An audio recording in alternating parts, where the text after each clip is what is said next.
Vous l'aimez bien sûr, Nikos est avec moi, Star Academy, The Voice, 50 minutes inside, des shows énormes, Nikos Aliagas. Mais il y a derrière vous une affiche qui s'appelle Regard vénitien. Et là, on découvre quelqu'un d'autre. On découvre quelqu'un passionné de photos, et j'allais presque dire passionné d'humanité dans la plus grande simplicité. Passer derrière l'objectif, c'est quelque chose, hein. C'est peut-être aussi une nécessité de se dire justement quand on est dans la petite lucarne après pas mal d'années, qu'il y a un malentendu, c'est un miroir aussi déformant. Oui. Il y a un malentendu d'être... De la notoriété. Oui. Ah oui, c'est sûr. Chacun voit ce qu'il veut. Et pour moi, c'est mon métier, mais c'est très technique aussi quand on arrive sur un plateau. Quand on passe derrière la caméra, donc derrière l'objectif, d'abord, on n'est pas dans la même latitude et on voit peut-être plus de choses. Et puis, à titre personnel, moi, j'ai commencé derrière l'objectif.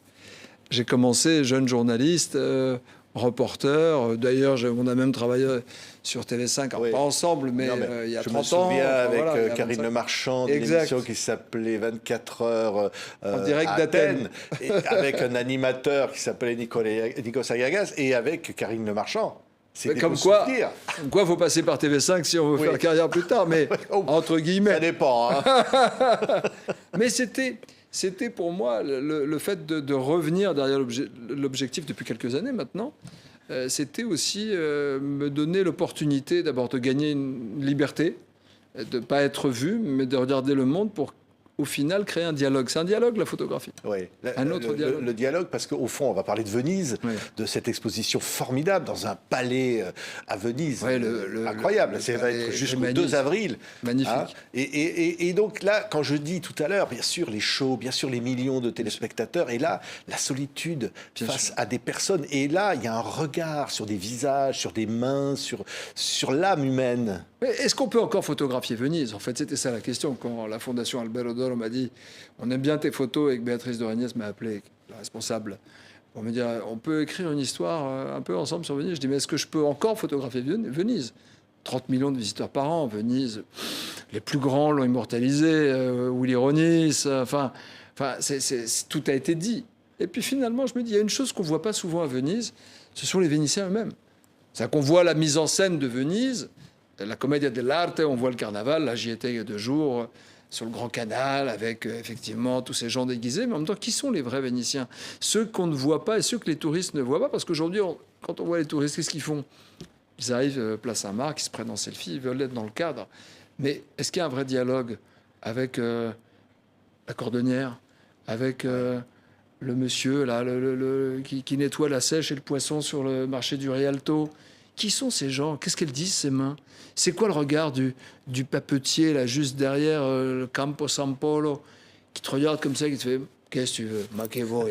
Et en fait, ce sont ces regards, à la fois tendres, à la fois drôles, parce qu'ils ont une autodérision absolue, un peu cynique aussi parfois. Et Venise, c'est 1600 ans d'histoire. Qu'est-ce que tu veux leur dire? Oui.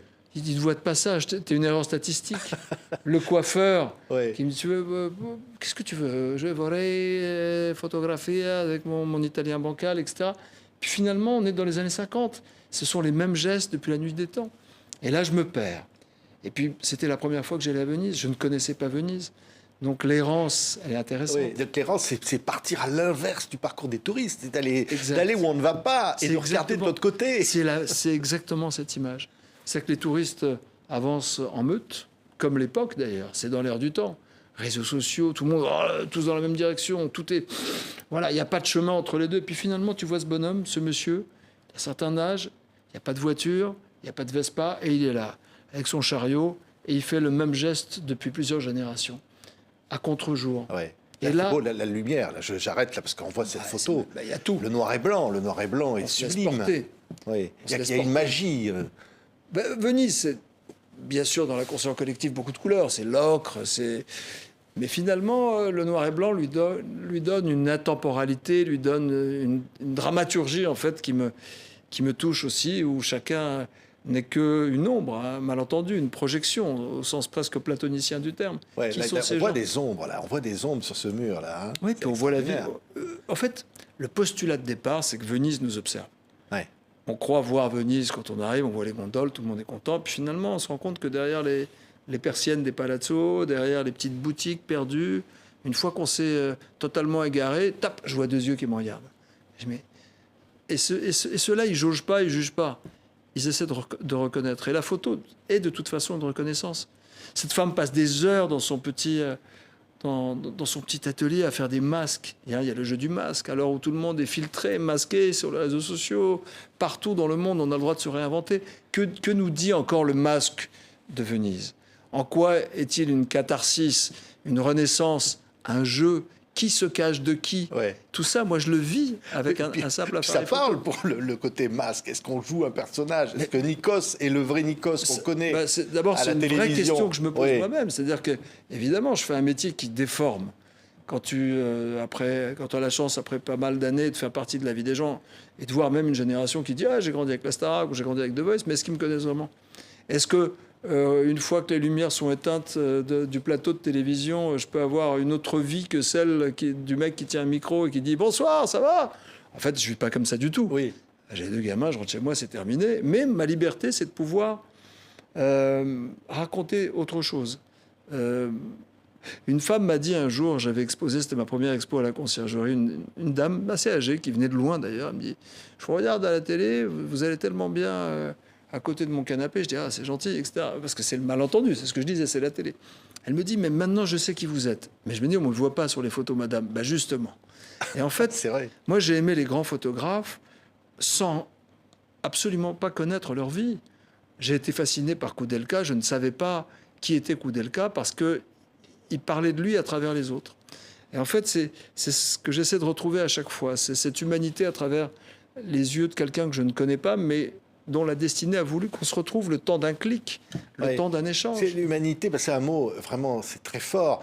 C'est vrai que là, on va chercher l'âme humaine dans ce qu'elle a de plus authentique. Loin, vous parliez des réseaux sociaux, vous parliez des apparences, vous parliez du showbiz. Loin de tout ça, au fond, loin de l'apparence. Là, on parle de reflets, mais peut-être des reflets vénitiens qui disent une forme de vérité.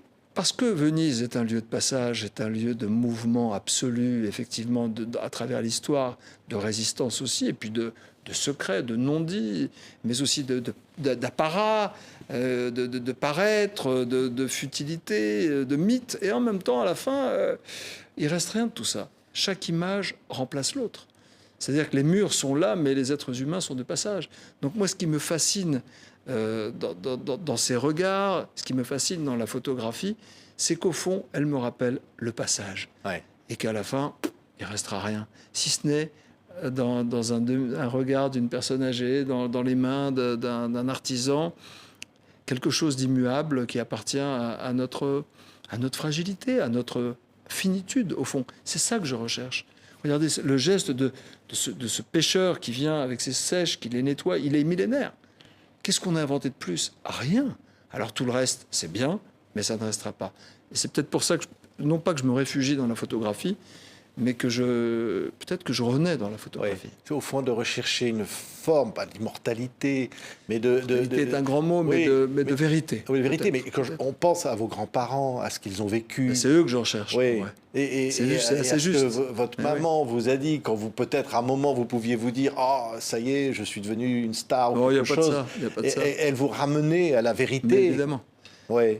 Ton grand-père a traversé le front fasciste à pied et il a survécu. Voilà, la réponse, elle est là. Alors toi, tes problèmes d'audience, tout ça, c'est ça ma mère. Oui. Mais peut-être, c'est un artiste qui m'a dit ça un jour. Il m'a dit, je sais pourquoi tu photographies ces visages burinés, ces mains. Parce que, en fait, tu te demandes si tu as trahi ta lignée. Parce que tu n'as pas envie d'en sortir à un moment ou à un autre. Tu as envie d'y revenir. On s'imagine tous, à la fin de sa vie, c'est quoi réussir sa vie? Ça ne veut absolument rien dire, puisque c'est un prêt. C'est est-ce que j'ai fait ma mission et je suis revenu tel Ulysse à bon port, à Ithaque, avec mes bonnes rides? Qu'est-ce que j'ai appris de tout ça? Et il me dit, tu les photographies parce que tu te projettes. Peut-être. Alors, ça m'a fait réfléchir. Je vais vous dire, c'est Pascal Obispo qui m'a dit, en fait, c'est toi que tu recherches plus tard, à travers les gens âgés que tu photographies. Ouais. Et il n'avait pas tort. Il n'avait pas tort. Et peut-être mes ancêtres aussi. La continuité. Qu'est-ce que tu as appris de tout ça, en fait? Oui, au fond, qu'est-ce qui va rester de tout ça? Je sais, par exemple, qu'il y a Florent Pagny qui traverse une période difficile, qui est un copain. Bien sûr. On se dit, voilà, là, il y a un moment donné où tous les paillettes, tout ça, il n'y a plus rien. En même temps, Florent, c'est un combattant. C'est quelqu'un qui a choisi la vie qu'il voulait dès le départ. C'est-à-dire qu'il a pu partir, revenir, toujours en quête de quelque chose. Et ça a été aussi, entre guillemets, un de mes premiers cobayes photographiques. Ouais. Donc il m'a toujours suivi. Il va bien, Florent. Il fait son chemin. Florent est un être vrai, est un être authentique. Donc dès qu'il a eu quelque chose à dire, il l'a dit publiquement, il l'a toujours partagé. Je crois qu'il y a des gens, on dit effectivement, showbiz, télé, etc. Il y a des gens très authentiques aussi. Le public n'est pas dupe. La longévité professionnelle d'un Florent Pagny, il est dans le cœur des Français. Et d'ailleurs, tout ce qu'il fait touche les gens profondément, est totalement en accord avec ce qu'il est aussi en tant que personne. Ouais. Et on apprend. Moi, j'ai appris aussi auprès de tous ces artistes tant d'années à les suivre, à les interviewer, à les photographier. J'ai appris des choses. J'ai appris que la lumière, d'abord, c'est cher payé, mais qu'on n'est pas là par hasard non plus. Et que les gens ne sont pas dupes. Les gens sentent tout, d'une façon ou d'une autre. Alors, un jour, on est à la mode, un jour, on est un peu moins à la mode. Mais à la fin, qu'est-ce qui reste? Une poignée de main, un regard, une chanson qui a touché, une accolade, une étreinte. C'est ça qui reste à la fin. Ouais. Tout le reste, c'est du passage. Oui, mais on se dit quand même, l'audimat, la pression, les réseaux sociaux qui flinguent, il y a une violence. Aujourd'hui, il faut être compétitif. Oui, une mais émission, elle doit marcher tout de suite. La bonne distance. Vous êtes jugé. Bien sûr. Vous en prenez, j'allais presque dire, plein la gueule. Oui, mais on sait Nikos, pourquoi on est là. Vous êtes armé pour ça. On l'est jamais vraiment. Celui qui dit oui, tout cela ne me touche pas, c'est pas vrai. On fait ce qu'on peut. Mais il y a une chose qui est certaine, tout est une histoire de distance et de culture aussi. De culture familiale, d'héritage familial, de perception. Ce qui est fait un jour est obsolète le lendemain. Tout va très vite et chaque image remplace l'autre. La distance, c'est aussi, pour en revenir à la dialectique photographique, si tu es trop près, tu vois rien. Si tu es trop loin, tu vois rien. Donc la distance, elle est à la fois psychique avec ce que tu es en train de faire dans ce métier. C'est-à-dire que quand tu es là, tu donnes tout, tu fais ton travail comme un artisan. Moi, je pense que je suis un artisan. Ouais. Un technicien, entre guillemets. Voilà. C'est un métier que j'ai appris. Je viens du journalisme, je suis devenu animateur. Ensuite, tu apprends à t'adapter à chaque époque qui change très vite. Mais c'est la distance qui fait que quand tu as fait une bonne audience, tu rentres chez toi comme si tu n'avais rien fait. Et quand tu as fait une audience qui est moyenne ou quelqu'un qui te dit du mal de toi, en fait, c'est trop facile d'être dans la colère et de répondre. Sois encore meilleur dans ce que tu as fait. Mais avec suffisamment de détachement pour pouvoir repartir libre un matin et te dire « Ok, j'ai fait ce que j'ai pu. Ouais. » De toute manière, je peux vous citer 50 personnes, artistes, animateurs, politiques, qui étaient très intenses il y a encore quelques années, dont on ne parle pas. Ouais. C'est le destin de tout, mais c'est le destin de tout le monde. C'est pour ça que aussi la photo me permet de revenir à des choses essentielles. On n'immortalise pas une ombre comme ça, juste par hasard. On essaie de dire... finalement, il y a quelque chose de plus fort que nos propres certitudes, nos peurs, nos illusions. Il y a la vie, quoi. Il y a la vie. Et la vie, une petite mosaïque comme ça de choses. Il y avait un mot, Nikos, c'était évidemment le public ne se trompe pas. On ne trompe pas le public. C'est vrai que je pense, moi, à une génération de la télé, des Tchernia, de Cohn, le père, et tant d'autres. On a l'impression qu'ils aimaient les gens. Ils aimaient. Et aujourd'hui, on a quand même l'image d'une télé, le fric, une télé poubelle, une télé racoleuse. C'est une caricature. Ouais. Il y a de tout. On aime les gens, encore. Oui, je pense, fondamentalement. Et je pense que les gens, eux-mêmes, le public choisit. Il y a tout. C'est au public de choisir. Mais ce qui reste à la fin, c'est l'humanité. Je ne crois pas que la toxicité ou les polémiques... reste gravé à jamais. De toute façon, on ne peut pas empêcher les époques de créer leurs alias, leurs totems, leurs monstres. Voilà, on est tous dedans. Et on est certainement tous aussi le totem de quelqu'un, négatif ou positif. Donc, on ne peut pas être aimé de tout le monde. C'est pas ça. Mais moi, je crois en l'être humain profondément. Je crois qu'à la fin, même celui qui crie, même celui qui est en colère, il veut juste être écouté, être reconnu, être peut-être consolé. On est à une époque, effectivement, où on a besoin de consolation. Ouais. Elle est difficile, l'époque, pour tout le monde. On sort du Covid, pas tout à fait non plus. Les maladies sont toujours là, il y a des guerres partout, il y a des crises, il y a des vraies questions de société. On a besoin de quoi, au final? Moi, mon rôle à la télé, c'est quoi? C'est d'accompagner les gens et pas de leur faire du bien, ce serait présomptueux de le dire. Raconter, faire un bout de chemin ensemble. Oui, oui, mais il y a des choses que tu n'aurais pas voulu faire. Non. C'est-à-dire, la télé-poubelle, il y a peut-être des concepts que tu as refusé de faire. Des émissions Il y a pas. Oui, mais Oui. c'est pas dans mon ADN non plus. Je pense qu'il faut Oui. pouvoir le faire. Il faut savoir. Certains trucs aujourd'hui qu'on voit que tu ne ferais pas. Oui, mais parce que c'était un. Moi, je voulais pas être animateur. Je me suis retrouvé là par hasard. Donc, j'avais pas de plan de carrière. Est-ce qu'une fois que je suis rentré, on va dire, dans le sérail de la lumière, de tout ça, quand je dis sérail, c'est un grand mot, hein, tu rentres nulle part, ça t'appartient pas. Mais est-ce que j'étais prêt à tout pour rester? Est-ce que je suis encore prêt à tout pour rester? Non, mais ça dépend pas de moi. J'essaie juste de faire ce que je sais faire. En fait, l'idée, c'est quand on dit, le danger, c'est quand on devient amnésique et qu'on croit, qu'on oublie d'où on vient et qu'on croit que tout nous appartient. C'est là que c'est plié. Ouais. Là, c'est plié. Ça t'appartient pas. Oui. Ça t'appartient pas. Il y a quelque chose qui appartient. On va revoir encore quelques photos, parce que c'est absolument formidable. C'est jusqu'au 2 avril. Hein. À Venise, alors évidemment, ça, c'est un autre Nikos Aliagas. C'est celui voilà, qu'on ne voit pas, au fond. Mais il est là, dans le regard du photographe. Il est derrière cette dame avec son chapeau. Moi, je peux passer 1 heure derrière cette dame.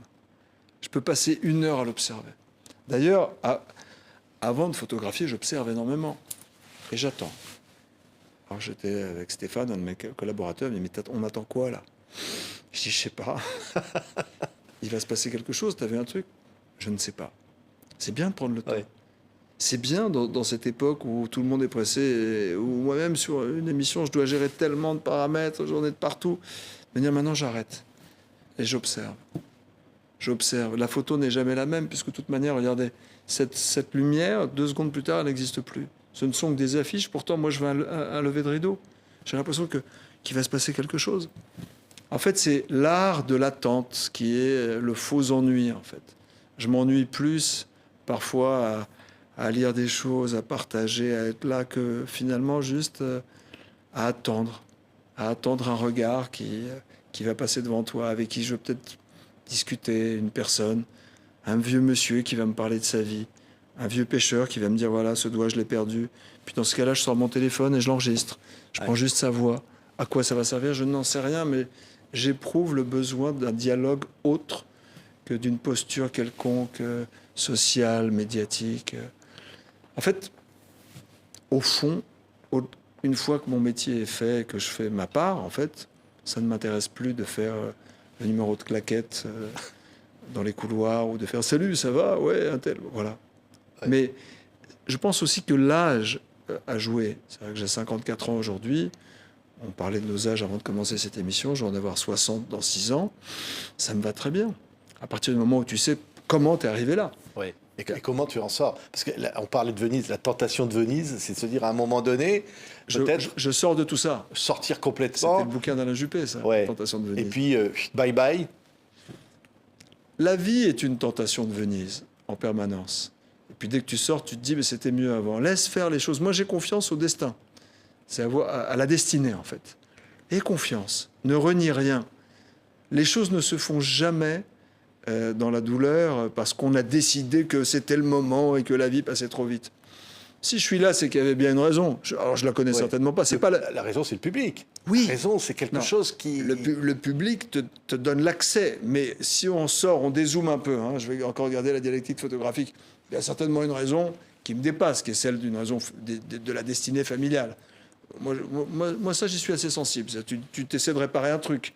On va pas dans la lumière par hasard. Aucun artiste que j'ai rencontré dans ma vie, écrivain, je sais pas, metteur en scène, chanteur, acteur, n'a éprouvé le besoin de se mettre à nu dans cette lumière qui peut tout brûler ou être cathartique, ou t'aider à renaître. Par hasard. Personne ne l'a fait par hasard. Il y a un besoin beaucoup plus profond. Et donc, moi, je le relie à la destinée. Bon, maintenant, moi, j'ai fait un bout de chemin jusqu'à aujourd'hui. OK, je suis encore là, je ne sais pas où je serai demain. Ça ne dépend pas de moi. Effectivement, ça dépend du public. Mais il ne faut pas être dupe, en fait. Je disais tout à l'heure, dès que tu considères que tu es en place et que c'est à toi, c'est la fin des haricots. Ça sent le sapin, en général. Donc, la tentation de Venise, c'est pourquoi attendre la fin de quelque chose pour commencer autre chose. Moi, je sais que c'est parfois un peu troublant. Dire, mais Ouais. pourquoi il fait de la photo? Qu'est-ce qu'il a gagné? Mais en fait, je n'ai pas d'enjeu là-dessus. C'est pas mon métier et je ne veux prendre la place de personne. C'est un besoin. Mais il faut y aller à fond. Et il faut prendre le risque de te mettre aussi aux premières loges, et d'être vu et de dire attends, j'aime ton travail, j'aime pas ton travail. Mais si tu le fais pas maintenant, tu le feras pas plus tard. Donc je pense que le demain, c'est maintenant. Et c'est ce que je pensais aussi à 20 ans quand j'ai commencé à travailler, qu'on me disait mais j'étais jeune journaliste, j'étais tranquille, pourquoi je suis allé faire du divertissement avec Christine Bravo? Pas pour les sous. Pour moi, c'était du plus tout ça, parce que j'avais rien avant. Pour la petite voix qui te dit maintenant, vas-y. Ah oui. Même si je perds, c'est pas grave. C'est ce que je dis à mes enfants. C'est pas grave de posséder, de gagner, de marquer des points, d'avoir le pouce sur Internet. C'est pas ça la vie. C'est pas j'aime pas. Ça peut pas être aussi simple. C'est j'essaye, je suis tombé, je me suis relevé, mais je continue. Et en fait, c'est ça. Pourquoi ne ferais-je pas de la photographie tout en faisant The Voice ou autre chose? Ça veut pas dire, ça fait pas de moi un bon photographe. Ça fait pas de moi quelqu'un dont on va parler plus tard pour ses œuvres photographiques. J'ai aucune présomption. Mais ça fait de moi un mec qui essaye, quoi. Et c'est peut-être ça le courage aujourd'hui au XXIe siècle, c'est essayer. J'ai juste fait ma part, j'ai essayé. Merci Nikos. Merci. Regard Okay, vénitien, merci Palazzo Vendranin, Grimani, à Venise, et peut-être se glisser derrière ceux qui vont voir les photos, les regarder, et être derrière ces regards. Et ça, je sais que Nikos, la sensibilité au regard sur ce que vos yeux ont porté à la connaissance de tous. Magnifique exposition. Merci beaucoup, Nikos. Merci infiniment de m'avoir accueilli. Merci.